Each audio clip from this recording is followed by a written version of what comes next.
Welcome back, everybody, to another episode of the Southern Outdoorsman Podcast, coming at you again from Studio West, fresh out the turkey woods. We all smell like fresh burn and sweat and, defeat. But we got a lot to talk about when it comes to turkey, because Jacob had a little hot streak. He pulled a Babe Ruth, called a shot. We're going to talk about that on Thursday. But right now we're going to be talking about deer, because this is the Monday that we're switching back over to deer content for Mondays. So every Monday from here on out is going to be deer. We're going to keep doing turkey stuff on Thursdays until turkey season's over, at least in Alabama, so 2-3 more weeks. Turkey stuff on Thursdays, or at least until we quit turkey hunting. You might go to Arkansas a little bit later in May or something. So, Jacob, how you doing? Doing good, dude. You're doing real good. I'm tired. It's tiring killing all these turkeys, man. Putting pretty balls. His arm is sore from toting out all Dude, those I told goblins. Thomas that actually when we were coming out. You're like, you see this muscle right here? Yeah, I know. Yeah, old Ron Burgundy, right there. I don't know if you were listening. I did over 1,000. Yeah, but no, Thomas was carrying it out because he didn't have his vest with him when we shot that bird, and I was like, man, is it a little tiresome? We didn't have a terribly long walk back to the truck. He's like, yeah. I'm like, yeah, imagine pulling 4 out. So, but yeah, but see, I thought I would go 3 for 3 for these last 3 hunts. Killed my last bird on Wednesday. Took Thomas out Friday. Took Thomas out Saturday. He killed his first turkey ever in public. And I took Anthony. I was like, man, we got the bird. I know where he's at. How we're gonna hunt him. Dude. And then we just happened to hunt in not really gale force winds, but man, it was ripping. And yeah, Jacob put me in a really good spot to take a nap at. All of them, dude. There was when we were down that little bottom, like that third set, dude. I was sitting there, the sun hitting me, and I was like, "Listen, it took everything in my body not to just, pass out." Oh, I passed out. I was sitting straight up, and I was asleep against a tree like this, and like you're kind of starting to nap, and like I don't know, like you switch over and you're asleep, and I like kind of fell forward and it scared me. And I'm like, oh my gosh. Anyways, all right. Let's get to it. We're about to get on a tangent here. Yeah. We got a repeat guest, Mr. Anthony Troncalli. Anthony, Hello. What's up, man? Good. How y'all? I'm doing tired, pretty good. Like we just said, we got a lot to talk about. People remember you from. We did an episode about targeting isolated white oaks with you. Mm-hmm. I don't know what episode number that was. And then you came to Arkansas with us, and you showed everybody up by killing a giant, really, really nice buck. And also, did you ever get that scored, by the way, out of curiosity? 143. Who scored it? Me. Oh, plus or minus a handful. No, he's in that ballpark for sure. But see, no. Also, he's been on the episode with Kyle and Kyle Leibarger and Alan Summerford when we walked the property, talking about Hightower, whole 9 yards. So you killed Hightower. That was back. Was that 2020? 22. 20. Yeah, that was 2 years ago. Yeah. What is? Oh, it is 24. Time flies when you're having fun, my man. That's right. Gosh. So Anthony, just to kind of jog everyone's memory, will you kind of tell everyone like about yourself and talk about the farm a little bit? Okay. My name's Anthony Troncalli. I am Jacob's I like to hunt uncle. Yeah. Keep going. No, I got something. I've actually been wanting to talk about. I'm so glad we got you on the podcast. Keep going. I got something great we got to talk about. So y'all probably heard of the farm. Jacob talks about the family farm, and that's my little sanctuary. And go ahead. Just say it. It's hard to stay focused because Jacob's over in the corner gasping. So I always say the family farm, but it's really your farm. It's not the family farm. It was in the family, but it's not like I have any ownership of it. So I do always say, like, we're at the family farm. It ain't my farm. It's Jacob co-opted your farm. Yeah, I try to get them to come to help me work, but nobody had come. They want to come hunt or or burn. Nobody. Jacob did. Yeah, Jacob did come help me burn, so that was good. Go shoot some doves, Yeah. But, oh, man. So the farm, that's, and trying to get some turkeys, we did a fire trying to get turkeys back. Used to have turkeys, all over the place. First place, that's what I was going to get to. First place I've ever turkey hunted was with you at the farm. And I think when the first time I ever went out, it was, I might have been in high school. I guess I probably was in high school. We went over to that western property line, and there was like bird roosts right there, and we had an encounter. We bumped him. Your buddy Marshall, yeah. Yeah, 6'3", long, lanky. He can't hide for nothing, dude. God bless tall guys in the woods. Then I said, I know where they're going to come. We went and set up. Yep. And then they popped out. And we were using cheap foam decoys. Yeah. Until we were talking about that on the podcast not too long ago. I know it's a deer episode. They kept going. Oh, they were like, looked at him like, I don't want nothing to do with that ugly hen. That is, those $5 foam decoys that Walmart used to sell. But yeah, so that's the first time we ever turkey hunted. Had that red fox, I think, come in or something, mess around the green field. So, but the farm, kind of going back to your introduction, we talked about the farm, been on a bunch of different episodes. The farm's changed a lot. And with the burning that we did last year, because we actually burned up really 2 of the better bedding areas. Yeah. And I was interested to see what would happen because of that, okay? Because there's 2 different sections of the farm. It's almost like the deer are kind of bouncing from. In like one corner, they use a whole bunch above the rock garden, which we've talked about a bunch in the podcast. What was your experience this year? Because we talked about this while turkey hunting today. Yeah. First off, what does the habitat look like there? Because it used to be just thick, nasty hellholes in both of those spots. What's it look like now, and what's kind of growing up, and then what was it like hunting there this fall? It looks really good. It's going to be awesome. By the end of the summer, it'll be good and thick. But as far as my hunting, it affected it big time because we burned probably 50 acres. I would say. Yeah, easy. And I didn't think about it at the time. I was just looking at, what was going to happen, get rid of saplings and everything. So I wasn't thinking hunting that year, this past year. And it, like Jacob said, it just got rid of all my bedding. So I saw one little buck. Oh, really? All year. Where I normally see a couple of 3-year-olds, some good deer. Yep. But no, they were not staying on the property because we got rid of all the bedding. Yeah, all the security bedding, especially like the rut bedding, because especially like the rock garden, you've seen bucks bump does, bucks bed up there too, and we were trying to get rid of a ton of sweet gums, which are all over the property. That's kind of come up ever since you cut and mulch the area, they're kind of coming back up. So that was kind of a goal, but because of us doing that, lost a lot of quality bedding, but again, this year's going to be a lot more interesting, I think. Kind of everything growing up. Did you still have any good deer on camera this year? Yeah, I was getting them on camera, mainly at night, though. You weren't holding them, though? Wasn't holding them. Mm-hmm. Yeah. Now, what's the long-term – what's your long-term outlook? Because it sounds like if that happened to most people, they'd be like, well, crap, like that was a terrible – I shouldn't have set my property on fire. Yeah. But are you trying to – reestablish that as a bedding area, but maybe with better cover that you can like shoot into? Because I remember going and looking at the rock garden and I saw it years ago when you could still kind of see into it. Yeah. When I first looked at y'all's property, and that was probably like 6 years ago. Mm-hmm.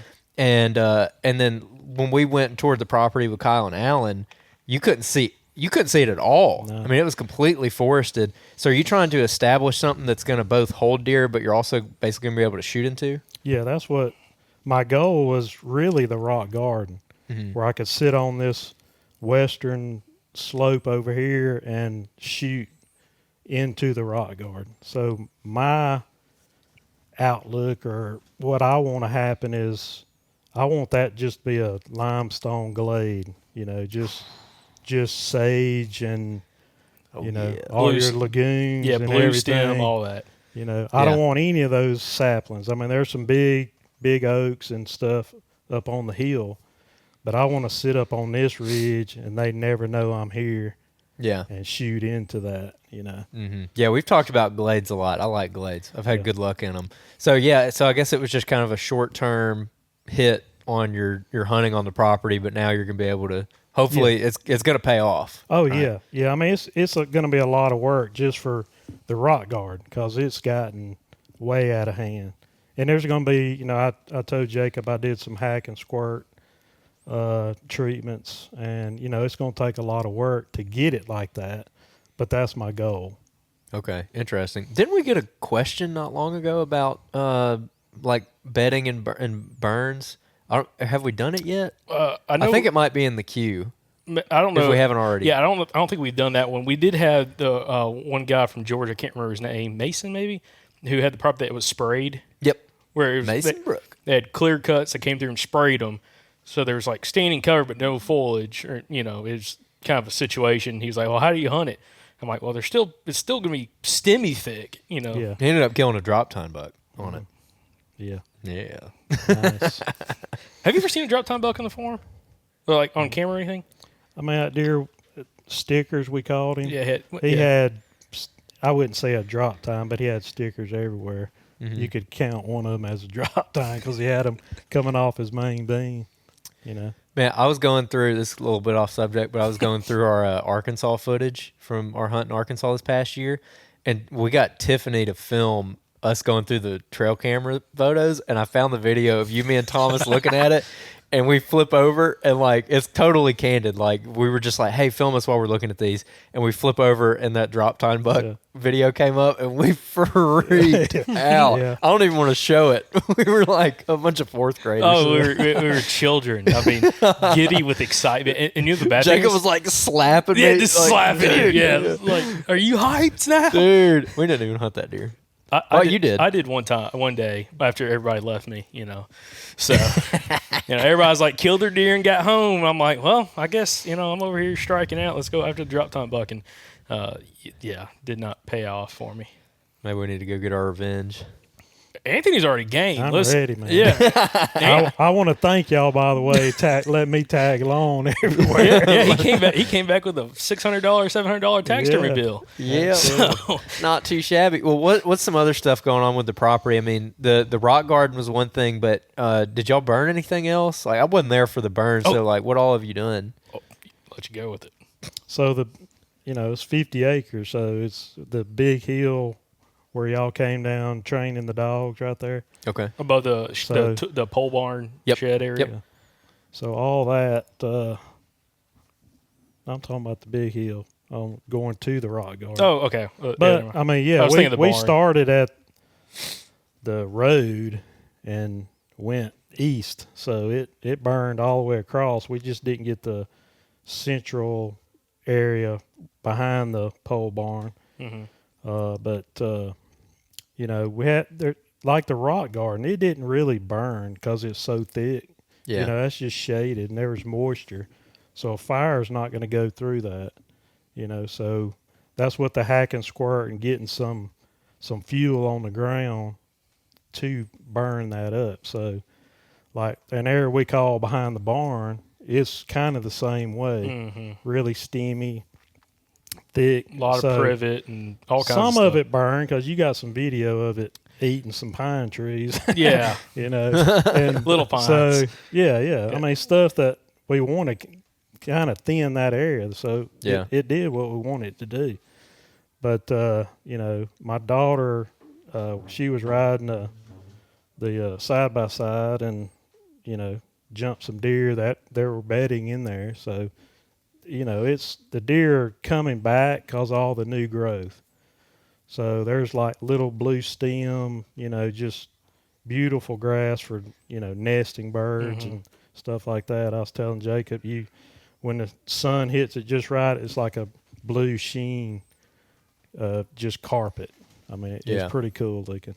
But so some of the new growth is coming back, and, it's going to be good in that regard. Yeah.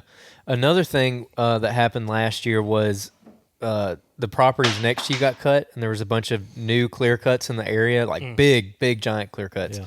Now that you've got a season after that happened, how do you think that affected just the neighborhood in general? Not just your property, but like, were there more deer? Were there less deer?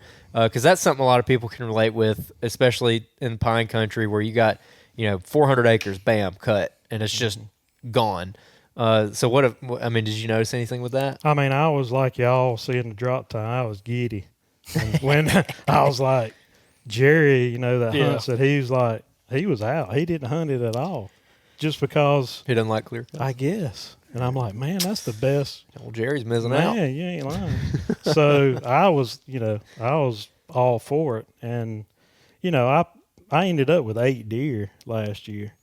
And, I had a goal, shoot 5 or 6 does take off, and I really could have shot like 15, and probably should have shot up to 10, because at the end of the season I was still getting 10 to 12 does in a picture, so I could still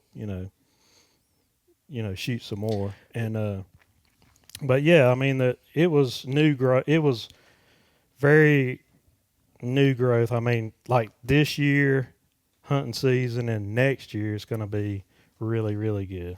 Yeah, I'm really excited to follow along, not only with the stuff you're doing on the property, but all those clear cuts that just happen around you. Because I thought the same thing when we rolled up at the farm and I saw all that. I was like, ooh. Well, I'm gonna invite y'all down, and we're gonna have doe patrol. Oh, I'm in. I'm bringing a muzzleloader. I'm in, dude. So we're gonna Oh, that's gonna be fun. hammer on some. So there should be a rule for it. It's during gun season.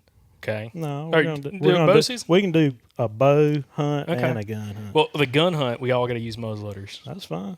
No, no way. Andrew's gonna shoot a deer at some point with a muzzleloader. I will. He bought one. One It day. literally still has the price tag sitting on it. It is in his back room. I got it for special occasions. I got ain't it had to- a special occasion. He got yet. it to look at it and be like, "Man, that's a cool gun. I'm never gonna shoot it." I got it in the off chance I get invited somewhere like where I need it. I don't know, man. I just don't. I like my gun, especially now that I got a suppressor for it. I'm eager to shoot a deer with that suppressor, dude. Yeah. Hear that? that. Ooh, that's a good That's a good point. I bet you definitely will hear the impact so much better. I can't. When I have never heard the impact when I've shot a deer. Like when I shoot, I can't hear it. You're shooting a little bullet, man. I'm sorry. Probably. Man, I hit him with my gun. Many times I've heard it. I'm probably hearing it, but I haven't figured I haven't worked it out in my head where I know what I'm hearing yet. Yeah. Because it's just boom, and I guess that's what I'm hearing. I hear the thud a lot of times. It's like I don't know, but especially with a muzzler, you hear it with a muzzler. Okay, 100%. yeah, I guess I do. I have heard it then. You're right. Yeah, you definitely. I definitely hear it on other people. Because we've talked about you can tell when you shoot one by the sound of the gun going off. Was it just a crack, or did you hear the I'm typically referring to other people that when I hear the guy one ridge over shoot, I'm like, oh yeah, he hit it or he didn't hit it. Yeah. I don't know. If it echoes, you didn't hit it. Anyway, because we were shooting that gun, my gun the other day at paper, and you could hear it hit the paper. Yeah, it was cool. I was like, ooh. It was cool. I'm not gonna lie. What caliber? 7mm 08. Okay. 7mm. Yep. That is a 280 Okay. caliber. Okay. All right. Cool. Appreciate that. I know. Just totally Well, derailed. I got a suppressed 308. Oh, really? 308 makes a subsonic round. Oh yeah, we I shot bet that. that thing. You talking about Movie quiet, I mean, it's unbelievable. dude. That fires me up. Like we've gone out there and shot it at 300 yards on the It's like, steel target. Ding. It's it's cool. I'd love to come shoot some does, especially with a bow. That'd be fun, man. Yeah. I hope you take some does off the place. Hey, have a good time. Little video idea. Yeah, a little video idea. Go have a doe derby or whatever, so you can get the biggest doe. Ooh, Yeah. or youngest. I don't know. Loser buys the beer for We'll camp. get the isolated oak time frame, and we'll go out there and set up. Everybody pick a white oak Yeah. or one of the red oaks, Scarlet red oaks, and Yeah. go have at it. Yeah, I like this idea. Dude, how many deer did you kill at the Lindley house, Stan? I tried to spread the wealth, across the whole property. I think I shot 3. No, I shot 4 over there. And no. I shot 3 over there, 2 at the rock garden. Brian shot 1 over there at the Lindley house. So I forgot about his deer. So that was 9. 6 deer off the farm. Oh, okay, yeah. That I shot a doe in Iowa, and then the buck in Arkansas, and the buck in Tennessee. So explain your thought process behind. You just mentioned that you probably should have killed 10 to 15 does. Explain your thought process behind that, and what led you to that conclusion. Just getting rid of some mouths, and you're going to have a lot better rut activity if the ratio's a little bit better. So you're getting 10, 12 does in a picture your bucks don't have to move around that much, And that's just one camera. Who knows what's going on, oh, yeah. 800 yards away, 500 yards away on a different site. I had 3 cameras running on it, and I'd get 10 to 12 here, and then, 4, 5, 6 at another camera. So that's 20 does, on a little piece of property. That's crazy. Now I'm probably drawing them because I plant year round, and then doing all the fire and everything. It's just the whole area is a food source, and but I still would like to take a few does off just for that. By the way, I bet you dove season this year is gonna be insane down there. Gonna put that out. That's all I'm thinking about. I'm thinking about like a dove hunt, because now you're gonna be able to actually find your doves with or without the dog. It doesn't matter. It's not gonna be a briar thing. The clear cut, that's 150 acres of clear cut around there, and they're already there. A lot of dove already there. Got me already looking forward to September. Little wing shooting action. Come on, that's we all know that's the kickoff to the fall. Okay, dove season comes in. I was listening to another podcast. They were talking about they will, because dove season and early goose season comes in around the same time, right? Same weekend or something like that. I think goose comes in the weekend before. Okay, well they're talking about like on a dove hunt, because dove season is open till noon, like on that Saturday or whatever. Go out that morning, shoot some geese, and then that afternoon go dove hunt. I'm like, that sounds like a good time. That does sound like a good time. I know where we can find some geese too. Okay. I definitely know where we can find geese. You got a golf course in mind? You trying to take the suppressor out? Is that what you're saying? Dude, that 7mm 08's hell on a goose. No, so Anthony, by the way, so you had a busy fall. So you hunted with me in Tennessee. Then you went to Arkansas, then Iowa, and then of course hunted in Alabama, and you killed deer in all those states. Yeah, 4 states. Dang. Yeah. Oh, you shot one in Iowa? You shot a doe. Okay, nice. I forgot about that. I forgot about the doe. Yeah, I was asking you earlier your plans for this fall. So are you just going to kind of run it back, do the same stuff? I would like to, yeah. Yeah. If y'all have me. No, you don't get invited back. You killed the biggest buck. Hey, just like a guest on the hunting club. He kills the biggest buck, dude. He ain't ever getting invited. That's back. right. You can come cook for us if you want. Yeah, I mean that's what I'd like to do. If I draw Iowa, like I said, it's a mission now. I've been 2 years and hadn't connected with a buck, so I would like to connect with a buck. Oh yeah. Yeah, try to put something together. Because you had some pretty cool encounters last year. I know you called me or texted me one day saying I had a giant. I got a giant like first afternoon. I'm like, man, this is going to be so good. How far was it? He was 2,000 yards at least, and he looked good at 2,000 yards. 2,000 yards? I mean, he was on private. I was on the edge of public and private. And he was, it was a bean field as far as you could see. And he was out there. It was him. It was 3 bucks come out. And, I mean, from that distance, he was, he started coming my way. It's like when you can see white out past 1,000 yards on a deer. That's a decent buck. Yeah. These Alabama bucks, you put them out at 1,000 yards, like, man, is that a coyote? What is that, man? Someone German Shepherd got out. Yeah, no, I think, Andrew, we were talking about the fall and deer hunting and everything, but also like trying to do some hunts with the dogs and everything and all that. Yep. It's like, man, it'd be kind of cool to go up with the dogs. You go like pheasant hunt, but you're scouting for deer for at some point whenever to be able to draw.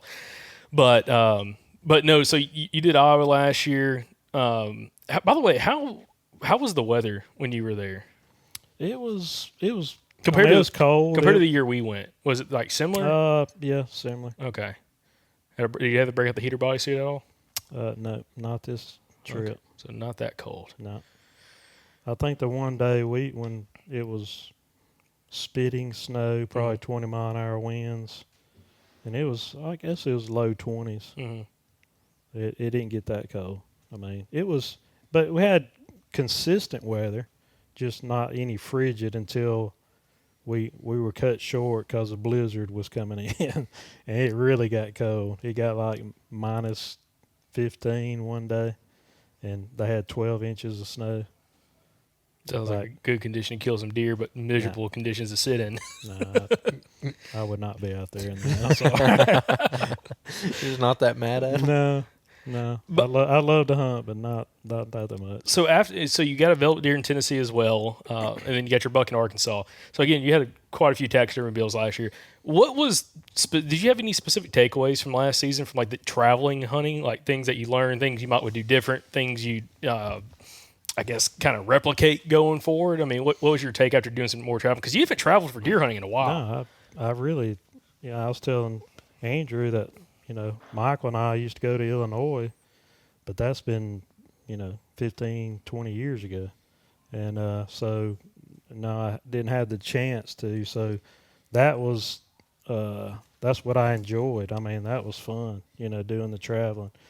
And then, y'all have got me on hunting public. I've never hunted public, so just learning that, I was not hip to, you got to be at the gate 2 hours before, you go hunting to get, to get there, to beat the other guys there, and so I learned a lot, as far as that. And no, I really had fun. Well, it's kind of like you guys see that again this morning when we went turkey hunting. Yeah. I'm like, we're going to be sitting there about 4 a.m. Truck came by. Came running by, and we're just going to sit there, park some trucks, and then kind of confirm our game plan and then go in from there. But, yeah, that is a big difference because I joke with Andrew all the time now because he's got his hunting club. It's like, he can literally be there in 5 minutes, okay? Yeah. Yep. Now, unlocking the gate, checking in, he could be parked and walking in the hunt probably within 15 minutes? Yeah. 20 minutes? Probably about 20 minutes. Okay. That's pretty nice, okay? That's real nice. And then also, you get pinned out, so, hopefully none of the other members are pinning out super close to you. Most of them are pretty respectful, I'm sure. Oh, yeah. But, you go from doing that to going back onto the public. It's like, it's a different ballgame. Like, dude, that alarm this morning went off at 2:45, and I was like, huh. Yeah. Instead of about 4:30, 4 o'clock. Dude, I've been waking up in the early season. Mine went off at 1. Oh, dude. Yeah, I've been there. I was telling Sam and Blakely about that. We got dinner with them last night, and I was telling them, I'm like, look, y'all ought to go hunt some public sometime because they've been hunting the club, and they're getting discouraged. It's tough, They're paying their dues. They're learning right now, and I was like, y'all ought to like get a change of scenery. I was like, I'm gonna be honest. If you go and just try to hunt some public, you're probably not gonna kill anything, but it's gonna be a change of scenery. And you're gonna have that like adventure. You're gonna be able to go out there and see new stuff, and you're gonna learn more stuff. Because if you just go to the club every single weekend and you go to the same ridge and you just kind of wear it out, you're not seeing anything new. For me at least, I get burned out doing that. Yeah. Like I have to kind of travel a little bit, and like there's a balance because I've gone too far in the other direction and traveled too much. And like every weekend's a new W, man. and like didn't see anything anywhere. Well, I'm the same way with the farm. I've hunted the farm for 40 years now, so I think it was that change of scenery for me last year that I really enjoyed. Yeah, and getting out of your comfort zone, I guess, a little bit too. Because another thing I was telling them is like I've hunted public so long, for like 10 years now or so. That's kind of the game I'm used to.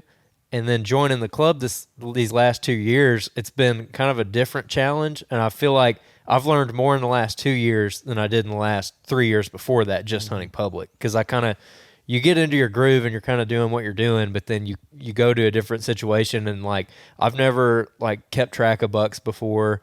I've never like named a deer and like tried to keep track of them and broken down a property. And I haven't done preset stands in like a long time, like since I was a kid.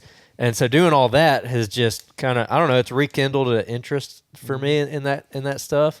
And I don't know, kind of, it's just fun. It's kind of new.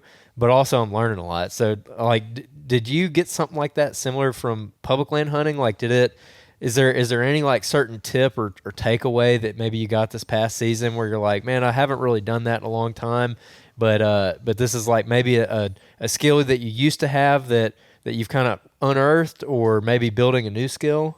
Yeah, it was the scouting aspect. I don't have to scout the farm. You know, I mean, I know what's going to happen there. So not being in a club, and so I got back to the scouting. You know, like the Tennessee hunt.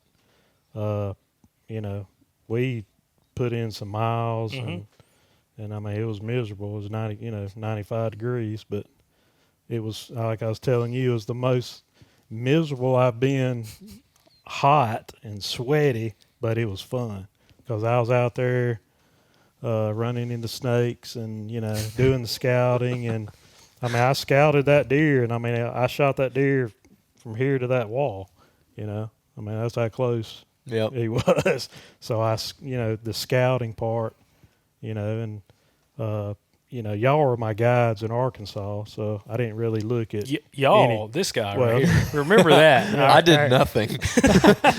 I drove the boat a little bit. That's about it. But, you know, looking on maps, on X, and that sort of thing, and getting a game plan. So, you know, like I said, walking out my back door at the farm, I don't have to do that. So, well, see, like back in high school, after high school, college, like I hunted the farm a little bit, and it kind of got to the point where we'd always kind of go back to the same shooting houses, blinds, ladder stands, lock-ons, whatever. And there was none of that adventure aspect to it for me. And I was like, man, this is kind of miserable because, like, you kind of know what's out there. Every now and then maybe a buck could show up that, like, you haven't seen before. Yeah. But it's like, man, I'm going to just go walk around public land and figure out just if I can go find deer. And I mean, it was a struggle, but kind of getting back like the adventure aspect and like the scouting, just going for a walk. And that was before I was using OnX. It was like, I think I told this on the podcast a couple of weeks ago. When I first went over to a piece of public land that I wanted to hunt, I had the paper map. They didn't have like the app or anything at that time. And I was looking at the roads, and it had road names on there. I wasn't really paying attention to the road names. I was kind of looking at how the road kind of laid out, and I was like pulling up on my phone, you know, like Apple Maps or something, and just figure out like, okay, yeah. And I left work one night, went driving, went all the way over to the public, started driving down this road, and I'm like, I was utmost confidence this was public land, okay? And I'm like driving down the road, and it's dark, and there's all these huge white oaks and red oaks on the side of the road. I'm like, man, this looks awesome. Man, it was like before bow season. I'm like, oh man, we kill a buck in here, kill a deer in here on some, on oaks. And I drove all the way through there, left, and then like a day, somehow I might have talked to somebody, or I reanalyzed and drove back through the daylight and actually saw like the road sign. I'm like, dude, I'm like 2.5 miles from public. I'm not even on the public land right now. So, that was part of like the adventure aspect, and just kind of running around out there and, finding sign, sitting old sign, not seeing any deer, and slowly building up over, 8 years now of what it looks like. Actually, no, it'd be 10 years 10 years this fall. Because, my high school reunion, 10-year reunions this weekend. Or not this weekend, this summer. So, you've been hunting public longer than 10 years, haven't you? Because you started before I did. Yeah. Yeah, I guess it'd be more like 12 for me. I don't know. It's hard to keep track of it. By the way, on the subject of scouting, do you have any kind of sign that you pay attention to at the farm? Like, is there a scrape, like a particular scrape or anything, or a spot where there's usually a scrape that you kind of pay attention to there? Yeah, I mean, I know it well enough now. I know what tree they're going to be scraping under, or even rubs. I mean, I got, pictures of Hightower rubbing a tree that I'm going to put into his mount. I mean, I've already cut the tree down. So they're not going to rub that tree down. So you can see the layers in the tree, like 5 layers of that tree where, this tree is that big around. And just like a signpost rub? Yeah. Dude. So, just, your typical, especially, I'll check the oaks, for droppings and, just disturbance, forest food plots, same thing, but like I said, I've hunted it for 40 years, so I know where they're going to be traveling, so the aspect of going to public, I knew none of that. So getting out there and really putting boots on the ground and finding the sign, like the feed source at Tennessee was the beans, and, you could see all the browse pressure, things like that, trails. Is that like after hunting the farm for so long, is that like a difficult transition? Like, are you having to relearn stuff, or what's that like? It's not necessarily. I mean, I think I've had the knowledge. I mean, it's just maybe different regions, different food sources, and your browse. We learned a lot with Kyle and Alan. All the browse that's just on the farm itself. So I started noticing, just like today. Yeah. The floor was nothing but blueberry bushes of the forest out there. Yep. So just starting to notice different food sources. So I have gained that, and I'll put that toward, future scouting. Interesting. By the way, there's a story I want you to talk about because I think it's a very interesting story. The time you try to crawl up on a buck that was bedded in, was it sorghum up on top of that field? No, it's when I first planted those pines. Oh, that's on what top of the hill. Mm-hmm. I was going to a tree. We've talked about the cedar tree, and walking that, I'd planted pines. And the pines were probably 2 or 3 foot tall. Is the cedar tree where the one that died? Yeah. And so you put a telephone pole? Yes. He climbs the telephone pole, and there's no cables on the telephone pole. Yeah. No, it's shaky. Yeah. I killed. I mean, I won't let anybody hunt it because it's not safe. I don't mind if you hunt that area. You can't get up in that. I don't want somebody to die. But so yeah, it was. Those trees are 50 foot tall now, but way back when they were 3 or 4 foot, and it was all broom sage. And I was walking to the stand, and I just happened, I was just glancing, and I see what I thought were antlers. So, I'm like, so I get binoculars out, and it's, a nice buck. And so it's bow season, so I was like, I'm thinking, I had a southeast wind, so I had a good wind.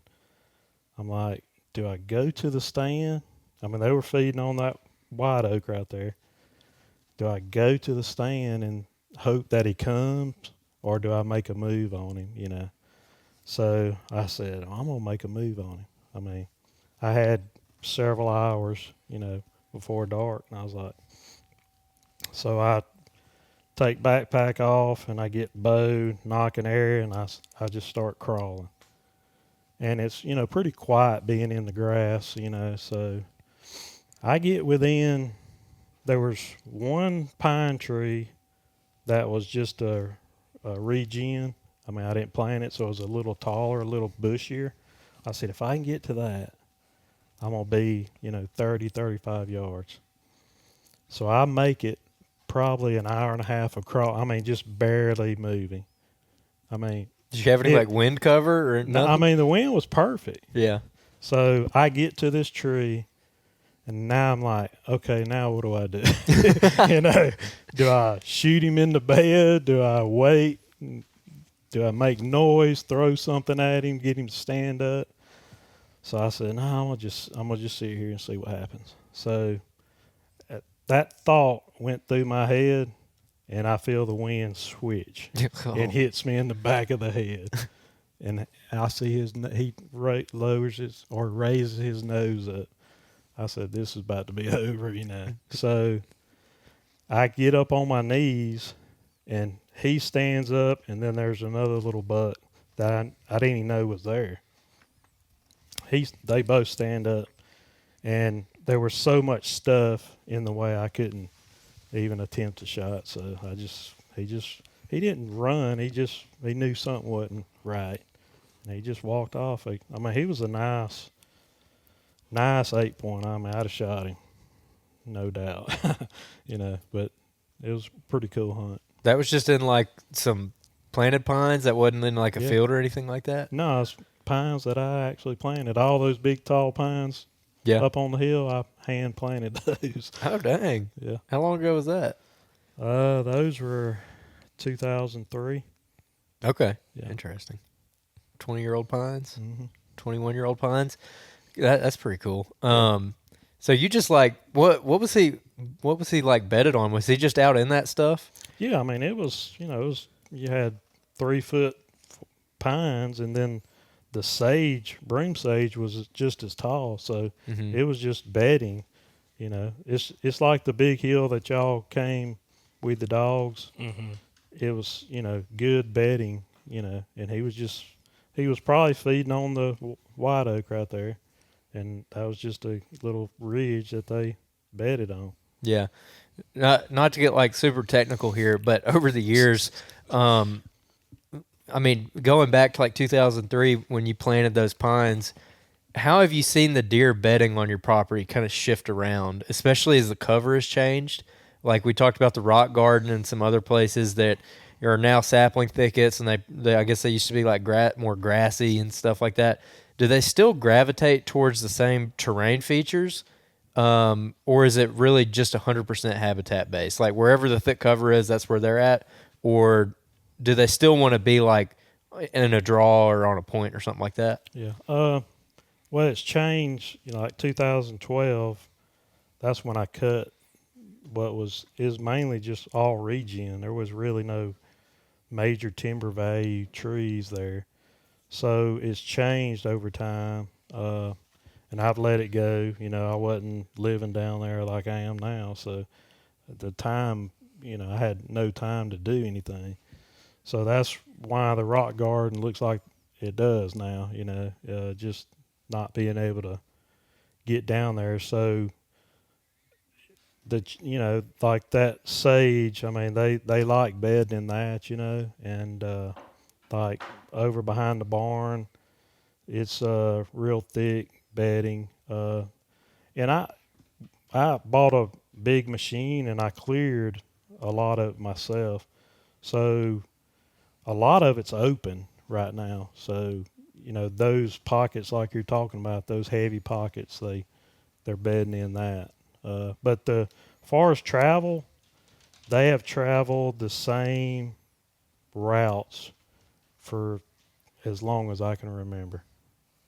We shot deer 25 years ago, and I could go back tomorrow, and deer would still be traveling through there.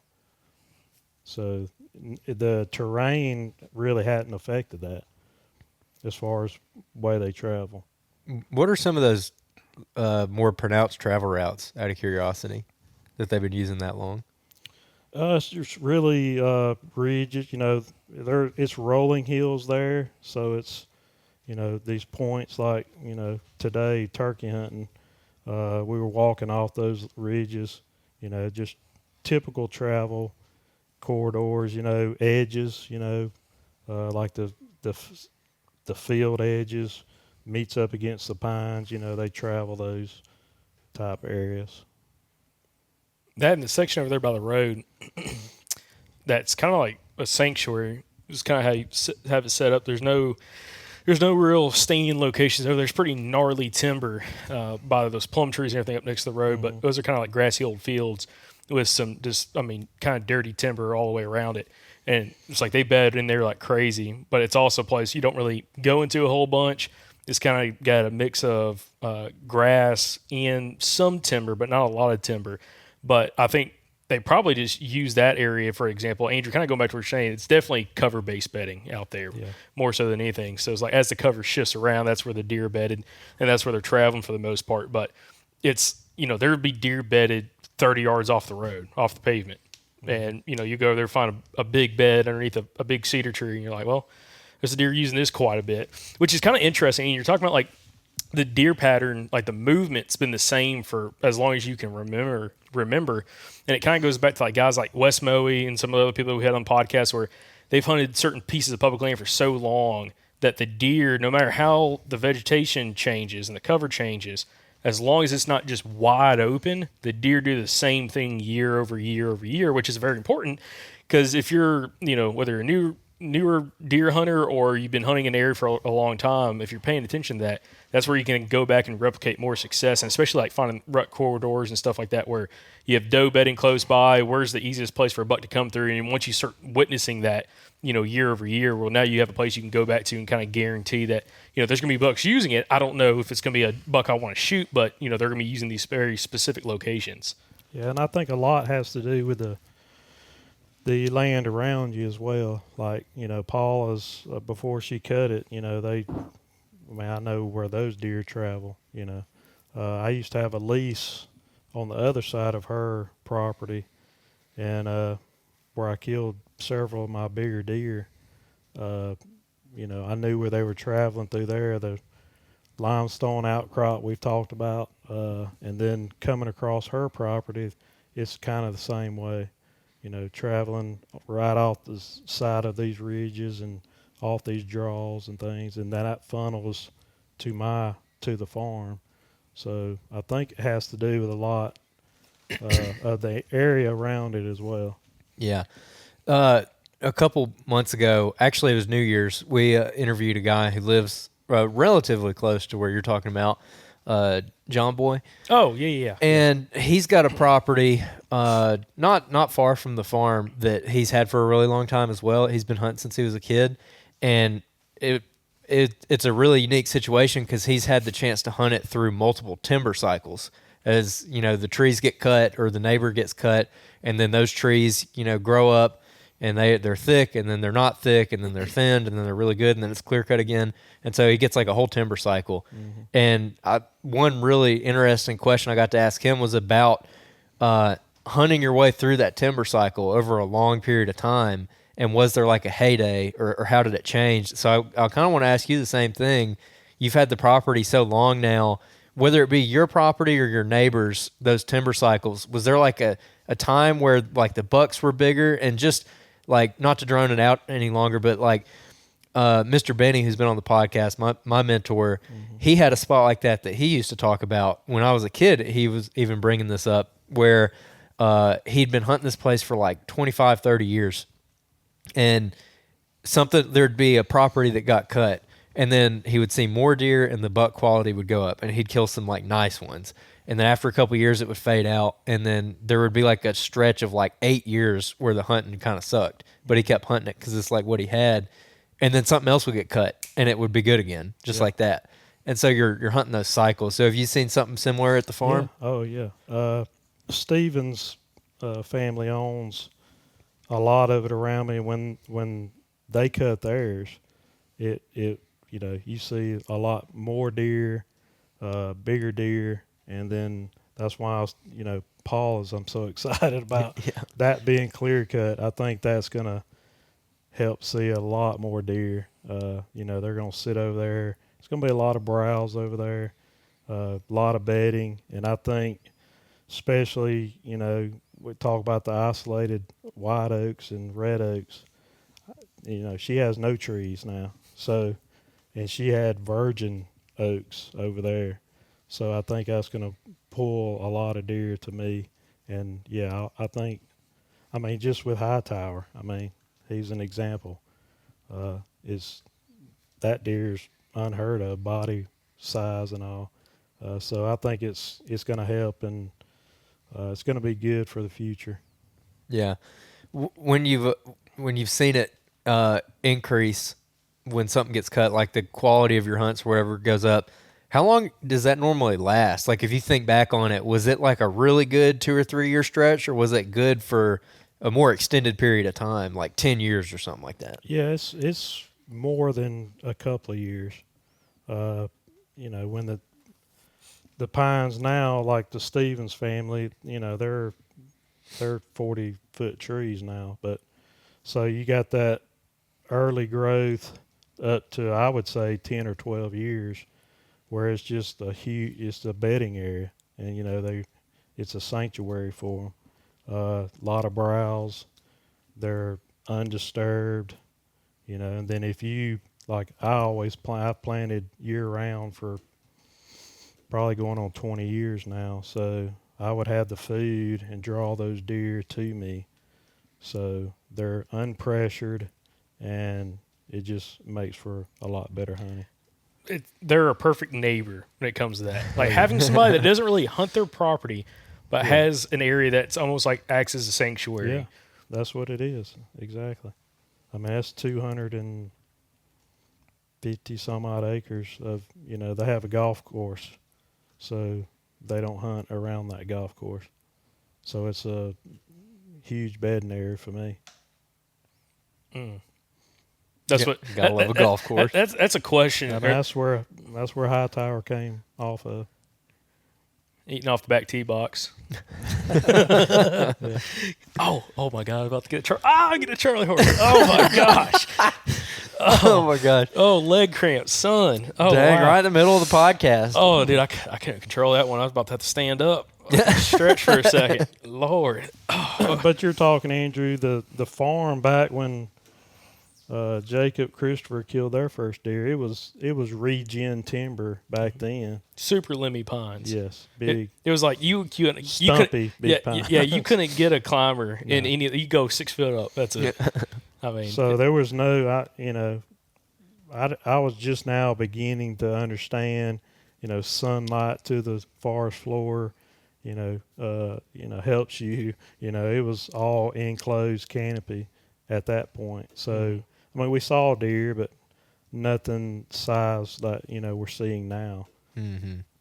Yeah, that's interesting. That just going back to the timber cycle thing. There's a place close to here that I used to hunt when I was like a little kid. My dad and grandfather would take me squirrel hunting out there. Back then, we deer hunted a little bit, but it was mostly squirrel. And there was a fresh clear cut that we would always drive by. And as I started going out there on my own when I was a teenager, like I realized what that clear cut was. I was like, oh, this used to be like a cut when I was a kid, because I like remembered where I was driving. I'm like, okay, yeah, we used to go down this road, and I was like kind of refinding where we always went as a kid. And I realized that these pines that were like at that point like 15 feet tall or whatever was the fresh cutover from back then. Mm-hmm. And then as I started learning more and more about like deer hunting, looking at the map of that clear cut and what it looked like when I was a kid and the terrain in it, I'm like, oh my gosh, that clear cut is premier. Yeah. And now I drove by it like a month or two ago and they thinned it. And I was like, oh, it's about to happen. Like they're going to cut it in the next couple of years, and I'm going to get to like go back 20 some odd years later and maybe collect. It's been a long time coming around. It's been a long deposit. It's been a long deposit. We talk about making deposit. Well, I'm making a withdrawal here pretty soon. Yeah. I'm actually very excited about that. Because, we're both pretty young. We haven't, like, lived through, like, a lot of timber cycles yet, that we can remember at least. Like, a lot of the stuff that got planted when we were, like, little kids is, like, mature trees now, obviously. Yeah. But it's, like, having that much history with an area is, not everyone has that, So I'm actually really eager to see how that plays out, because I think it's a good learning opportunity. Yeah, we were talking about it, turkey hunting. I was like, they're about to cut these big long needle pines, and Jacob's like, oh, I hope they don't cut this section back here. But y'all are about to experience it, because those are about to get cut. Where you were hunting, they're cutting that. Yeah. Really? Well, I mean, I don't know. It's just the size. No, there's that second spot you went to, they're going to cut that. Really? Yeah. Interesting. I'm not happy about it. Dude, I went in there today, and they have those big giant pines, and they just burned it, and there's some of them that are marked, and they raked around the bottom of it so that it wouldn't burn up the tree. Yep. I don't know what they did that for. Sawmill. Really? Interesting. Yeah, they were some nice. I learned that the hard way doing burns. I killed some of my favorite white oaks with a fire, because I didn't pull all the debris, the fuel away from the tree. Yeah, toasted some of them. Man, I bet that's a good feeling. It's woodpecker structure at that point. Yeah, woodpecker habitat. Yeah, just doing something for the habitat. Real quick, Anthony, what is do you have an all-time favorite hunt from the farm outside of Hightower? Yeah, the deer stickers. It was the first year I ever planted sorghum. And, I always heard it's the ice cream for deer. It's the ice cream for deer. Whenever those pod heads mature, all the sugars are pulled up and the deer will just hammer them. So I was actually hunting over at the plum tree. Mm-hmm. There's an isolated white oak. It's one of my favorite. And it's on this big creek right there. And I was actually hunting that tree. Now, the sorghum field was planted, maybe we called it the plum tree area. It's the field right there that I always had planted. So I was, bow season. was up there, like I said, focused on the white oak and didn't even think about the sorghum, and hadn't cut any lanes or anything to that. And I had a couple of does come in. They actually blew and ran off. And then like 8:30 or so, I look out in the sorghum, I see antlers. And another set of antlers. Another set of antlers. And they started getting bigger and bigger and bigger. And had 3 shooters, 5 bucks. 3 shooters, one of them was stickers. And I ranged him at 57 yards. Had no shooting lanes whatsoever, so I had to just basically sit there and watch this deer. That, but it was an awesome hunt, because once I got down, I went to that sorghum, and that sorghum was just, there was no heads left, and there was droppings everywhere, feed sign. So that told me, that's why I planted sorghum ever since then. But that was a memorable hunt. I didn't make a shot or anything, but that knowledge was stored, at that point. That one that got away. Yeah. Yeah, that's interesting too about the sorghum and the beans that you plant, because like I think a lot of people wonder about planting like those ice cream plants for deer, like what you're talking about. Especially down here in the South and on smaller properties. So you don't have like a 300-acre bean field or something. I mean, how big is your biggest field that you're planting, would you say? Maybe 2 acres. Mm-hmm. Now the long field in the ridge, maybe 2 acres. So planting on such a small scale like that, again, Alabama, timber country, pines, clay dirt, that kind of stuff. What are like the ice cream, quote unquote, plants that you've tried out? I know sorghum and beans. Has there been anything else? And what's been your experience with it so far? I mean, it's with that acreage, you can't get it to mature unless you got them. I got the hot zone fences in a couple of areas, and that's the only way to get the beans to mature. So I'm doing it like Alan and Kyle taught me. You don't need to do that because you got all this other food, native browse, but I just like to do it, Mm-hmm. So they are eating it, but I'm not getting the benefit of, like you see on these television shows, late season beans are standing. I never see that unless inside the hot zone fence. That's it. Okay. So, but they're browsing it, they're eating it. They're feeding. So I'm helping the deer. I just may not get that late season benefit, which is fine with me. But the sorghum, they don't touch that until it matures. So you get dove hunts out of it, because I'll go in there and mow some of it for, it's putting millions of seed on the ground for dove, turkeys, quail, whatever, But it also benefits the deer. Mm-hmm. So I just like, getting on the tractor and planting for deer, because it is benefiting them, at some aspect, because they're eating the beans only get a foot tall, but they're eating that foliage. It may not produce a bean pod, but they're consuming that stem and the foliage, the leaves. Yeah, that was interesting with Alan and Kyle talking about that too, where they were like, yeah, you can still do this, but maybe do it like over here in this part that's not productive, like turn that into a food plot. And then I knew you had the hot zone fence, and that's where I was going with that question, because, and for people who aren't familiar, it's literally an electric fence that you put around the bean field so your beans can like mature and head out, and then you can open it up whenever you're ready and basically create a pinch point that goes into it. And that's how I've seen it. Like I've seen Grant Woods do that, Growing Deer TV. Where they're doing it specifically for that late season.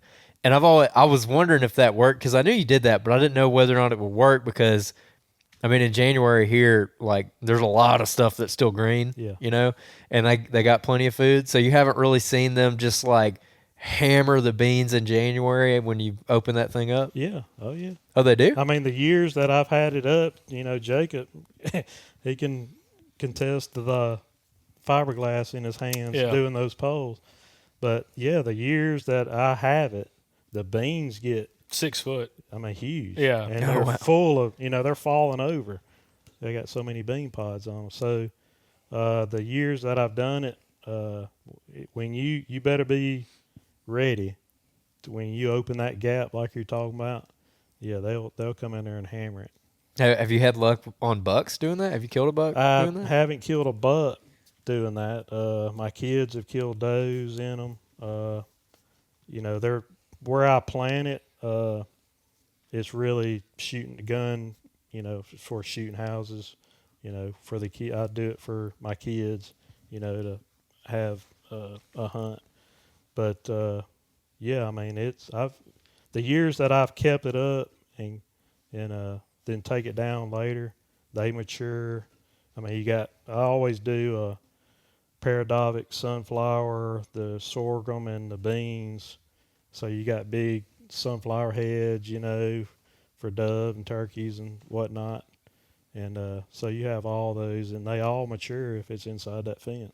Interesting. Yeah, man, I had a guy at my hunting club who was talking about, he's like, man, we got to plant some beans out here. And he was wanting to plant beans all over the club. I was like, I don't know if I want to do that, man. It will not work. I mean, like you said, you need 20-acre, field, or 50 acres of, just in Alabama, it won't work on small plots. Let's say that someone wants to do the hot zone fence thing and they want to go through with that. When are you looking to open that? Like, are you waiting until all the white oaks are eaten up? Is there like a certain time of the year where, like, if I open it before this date, it's not gonna get the draw I want it to? No, I waited 1 year. I waited till there was 2 weeks left in the season, so I knew we had hard freezes. Most of the foliage, the native browse was gone. Mm-hmm. And then I wanted to hunt it and see how, I kind of experimented with it for a couple of years. And yeah, I waited. There was two weeks left. Opened it up, and it was, just full of pods, and they swarmed it. Oh man, have you ever thought about trying to do that when the rut is really kicking? So, like, let's say first week of January, and opening that puppy up to see what happens? Yeah, but, like you said, Alabama weather, you probably haven't had a hard freeze to kind of set back all the native foliage. So, yes, they're going to come to it. And, yeah, you're going to draw does, and, if they're rutting, draw your bucks. But like I said, I've always waited as late as I can, Mm-hmm. to let them focus on just that food source. Interesting. I know there's probably a lot of people that want to try it. It works very. I mean, they work awesome. I mean, it'll keep a deer out. Okay. Yeah. So, like what you were saying earlier about it, because you mentioned like it didn't work how you thought it would. You're talking more about just the bean plant as like a food plot, not necessarily like the pods and roping it off and doing whatever. Like that works really well, but doing it as a food plot doesn't work really well. Or like the foliage as a food plot, I guess. I mean, yeah, if you want to, you're talking about your guy in the hunting club. I mean, if you want to feed the deer, spend that money, they're going to eat it. It's just you have to fight the weeds, or it's going to choke the beans out. So the deer, when the beans got big and full, it creates shade and you don't have any weed competition. Well, if the deer are hammering it, you're getting sunlight to the ground and your weeds are going to just take off. So if your guy has lots of time, and he's willing to go down there and do the weed control and everything, like I did a certain type of beans where it actually, when a deer nipped this stem, it would automatically shoot another stem, and it actually encouraged growth. So you were going to have the little, the plants were not going to be big, but they were going to be there putting on leaves, kicking off new stems, new leaves. And so you were feeding the deer. So it will work if you have the time to manage it and, you want to spend that money. it's going to feed your deer. But I would suggest clover. Put your clover in your fall planting and then maintain that. You're going to get a lot more foliage, a lot more tonnage in that. All right, random question. I don't think I've asked you about this before. Have you ever experimented with fertilizing like a white oak or a persimmon or any kind of feed tree? Have you ever heard of that? People doing that? I've heard of people doing it. I've heard a lot of studies why you shouldn't do it. You're not really doing, any good. The best thing is to keep your competition away from that tree. So all your saplings and things that are competing for those nutrients, that's your studies show that's the best way to get more acorns. And you can do that with a fire or hack and squirt. That break a chainsaw out. A bush hog. Or bush hog. If you can. I know you'll hurt Alan and Kyle's feelings saying bush hog. Yeah. That was so fun. We were down there and he'd cut some trails through some stuff, and Kyle came over to me. He's like, "Does he know what he just bush hogged?" I'm like, "No, I don't know what he just bush hogged." He's like, "If someone wanted to plant these species, there's over 20 species right here of native plants. It would cost like something crazy, like $5,000, $6,000, $7,000 an acre to plant this. Like if you had to go buy the seed itself." And I'm like, "What?" He's like, "Yeah." And I think later on, I dissed up the gama grass. Yeah. Oh yeah, the goat shrew and just all kinds of stuff. And he's like, "Oh my god, I can't believe you did that." that's I'm like, "We don't know." I'm like, "Dude, it's just until they came, I was like, it's just some kind of weed. I don't know." Yeah. Hey, that's why they got to keep doing what they're doing, man. Yeah, educating the people, educating the public. As a point to kind of wrap up here, Anthony, what's some goals for this year, both on the property but also just hunting in general, like public land, the whole 9 yards, traveling? Doing our doe patrol. That's a goal. Keep them in check. As far as traveling, I'd like to. I want to expand. My bucket list is an elk hunt. That's what I, really want to go do. But as far as whitetails, I really enjoyed what I did this past year. I'd like to do that again. Probably my main goal is kill an Iowa buck. I really want to do that. Are you looking to go the same time of year, like that late season time If frame? I draw, we talked about, Jacob and I talked the other day about, I was like, can I put in for early shotgun season and late muzzleloader season? He's like, nope. So I would like to do the early shotgun season.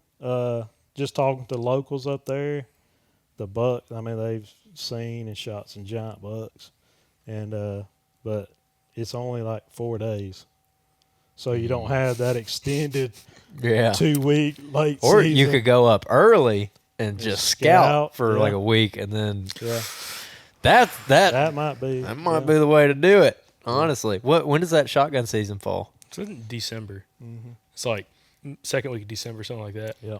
Oh. It's 8th, 4 days, and then they got a second shotgun that's maybe 6 days. Yeah, that's the one Michael day. Pike went on. It's a little bit longer. Yeah, but all your big bucks are killed in that first shotgun season. Yeah, they've been obliterated by all the man drives. That's right. You're getting the leftovers. Well, so they can use straight wall cartridges. That's what I was telling Anthony. I'm like, it's not. You don't have to use slugs. They can use straight wall cartridges, and like you'll see like 350 Legend shells everywhere. Because I think they can run an AR. I don't know what the magazine capacity is. God bless those deer. But dude, if you're running a 10-round mag and they're doing man drives, first off, that's super sketch. Second off, it's just gunpowder and lead getting slung everywhere. Dude, everything's taking a bullet. There's casings just. You go there with a metal detector or a magnet, and you'd fill up a bucket. The Battle of Iowa. Yes. Oh yeah. Okay. It took me a second, but yeah, picked up on that. Awesome. Well, Anthony, appreciate you joining us on the podcast. Listeners, got a lot of other interesting stuff we're going to be doing this summer. We're trying to do a little bit more in-person podcast for deer hunting content. So we did it with turkeys. We got a good response. Yeah, got a great response. By the way, Coach Waters' episode, crushing it. Yeah, y'all are great, man. Finally, good turkey episode. I was like, come on, nobody likes turkeys. We were getting a little discouraged. That one popped off. So thank y'all for watching that one. Yeah. Just being honest with the listeners here. Yeah. Turkey Well, content. we had a message because I think you expressed that like a couple weeks ago on some episode, like a Thursday episode. We had a listener write in. He's like, man, I know you said like some of the listeners aren't like huge turkey fans or whatever, but he's like, I love them. He's like, it's great. Appreciate them. There's just not enough of y'all. Yeah. Well, hey, so if you want a good turkey episode, you better tune in for Thursday. Okay. Yeah. You know, call the shot. 4 turkeys before Yep. Ranger get back in 10 days. Yep. And that's true. Got 3 in 3 days and got the 4th one a couple days later. 4 and 7 days. So Called a shot. yeah, it's good stuff. And rolling into deer content, like I mentioned, we're going to be doing deer content every Monday. This is a nice, relaxed deer episode. This is kind of how we always start deer season. We'll get one of our buddies in here. We'll just kind of talk deer hunting, ease into it, but we're about to hit it. Yeah. We got some stuff lined up, my man. I'm super excited about. Yep. So other than that, appreciate everybody joining us for this podcast. Anthony, thank you for joining us as well. I wish we could have got you a turkey today, but maybe we'll have to get out next week before season goes out. But yeah, appreciate listeners for listening to the podcast, sharing the episodes again, especially like Coach Ron Waters. That episode's really popped off. So appreciate y'all sharing that with everybody. Can't even talk right now. I'm a little tired. Listen, I'm running about 4 hours of sleep, and this is the 4th day in a row I'm running on 4 hours of sleep. So the brain is shutting down. Absolutely. So thank y'all for watching. Thank y'all for listening to the podcast, and we'll catch you back on Thursday's episode from the Southern Outdoorsman Podcast. Remember, guys, y'all stay Southern.